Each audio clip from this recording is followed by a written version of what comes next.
As I'm sure all of you have heard by now, Ron DeSantis has officially declared his candidacy for the 2024 presidential election.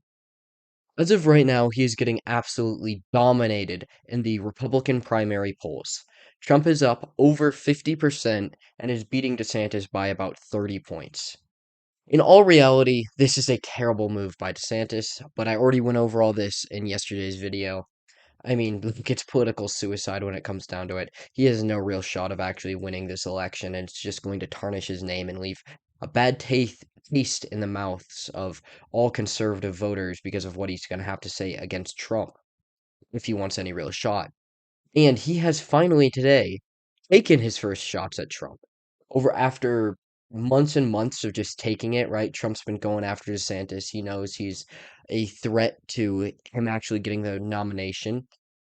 Trump's just been going in at DeSantis. DeSantis has finally responded. And this is what he's going to have to do. I want to make it very clear. I want Trump over DeSantis. Like, there's no question in my mind. Trump should absolutely be the nominee. But if DeSantis wants any shot at this, he has to start flaming Trump. And it's going to have to be over the COVID lockdown. It's going to have to be for what he did over Operation Warp Speed. That is the only negative that the average Republican, or not average Republican, but the average MAGA supporter is going to see in Trump's platform. The only thing that we're going to look back on and be like, oh, that doesn't look so good, it's going to be his handling of the COVID situation. Because it is true that he pretty much turned the country over to Fauci. Right? It's partially true. Now, of course, Trump did not own the Senate. He did not own the House. So he didn't have all that much control over the lockdowns. If we want to be completely honest, it's because of Nancy Pelosi and the Democrats. The lockdowns happened not because of Trump. It was out of Trump's control because well, he just was getting beat out by the Senate and the House. He didn't have any actual shot of, keeping the country open. So, while it may not be entirely true that Trump personally handed the country over to Fauci and that he was entirely responsible for the COVID lockdowns, DeSantis needs to keep hammering this home. And if he wants to really make a dent, he needs to start talking about warp speed in the vaccine. Because, I mean, there is an argument to make about the consequences of Trump's decision making over the last year in office and about how that actually affected him, right? Now, how that actually affected the country. And that could seriously damage his his identity coming into the 2024 election, right? He's viewed as this outsider. What if DeSantis could convince people that he's just in with the elites and that's why he's pushing the vaccine? That's how he's going to win. Personally, I think warp speed, the vaccine, the lockdowns, this is all going to happen. Trump just wanted to speed up the process. So he goes into warp speed and he gets it done as quickly as possible. That way, it can be at least partially done over his administration. And then we aren't stuck in a lockdown for the next 10 years with the economy completely destroyed. He was trying to salvage the country.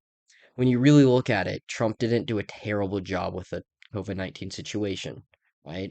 I think he was trying to make the best of the situation when the Democrats had significantly more power than he did in that case scenario, right?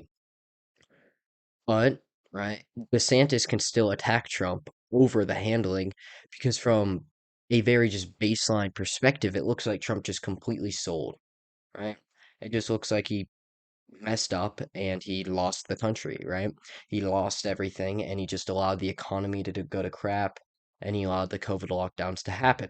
Even if this isn't entirely true, this is a route for DeSantis to actually win. Like I said before, he's going to have to cover 30 points to have any shot. It's not going to happen, right? Trump's leading, has over 50% in polling. And yeah, he's too inspiring. People like him too much. He's too motivational. People love Trump.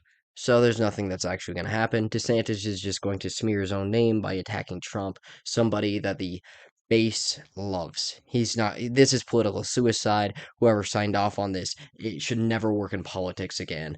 DeSantis completely sold. And now, yeah, his career is going to be over, right? He's going to finish his term off as Florida governor. Maybe if he plays his cards real well for the rest of this, maybe he can end up with like a seat in the House or something. Um, yeah, but no, he's never gonna be able to be president and he won't be able to run in 2028 because of the attacks he's going to have to do on Trump during this 2024 cycle. And honestly, DeSantis could totally just be controlled opposition to divide the party, right? I mean, honestly, I didn't think about this starting the video, but DeSantis, I did think was probably controlled opposition, but DeSantis is could totally be being used right now, not to win, but to divide the party enough that by the time we get to the general election, Biden can actually manage to beat all odds and beat Trump, even though he's down like 10 points in polling right now. But you know what? We'll see. We'll see. We got like a year to go, so keep your head on a swivel because this is going to be an incredibly interesting race. We need to not back down and keep on that Trump train. Choo choo. Yeah, you get it. It's so true. It's so true. But I'm going to head out on that note. So if you enjoyed, like, subscribe, share the video. I greatly appreciate it. It really helps me out. But you've heard it all before, obviously. So yeah, do all that. The only way we're gonna take back the country is together. So yeah, join the fight. Like I said, I'm heading out. So long. Peace out, and God bless y'all.